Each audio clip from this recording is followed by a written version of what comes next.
ఏ విధముగా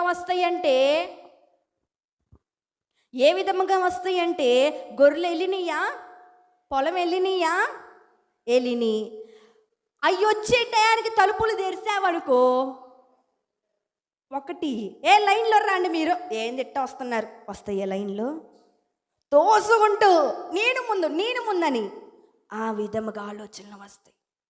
ఆ విధముగా వస్తాయి. ఈ రోజున నీ రాష్ట్రం ముందున్న తండ్రికి నువ్వు మొరపెడుతున్నప్పుడు హృదయం అనే తలుపులు వేయకపోతే నువ్వు ఎంత ప్రార్థన చేసినా రహస్యమన్న చూచిన దేవుడు నీకు ప్రతిఫలం ఇవ్వడు. ఆ హృదయం అనే తలుపులు మూసి నువ్వు ప్రార్థన చేయి.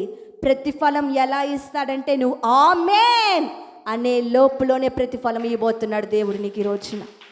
ఆమేన్, అవును గాక, అయిపోయిందమ్మా, నువ్వు లెగు ఇంకా అంటాడు దేవుడు ఈ రోజున.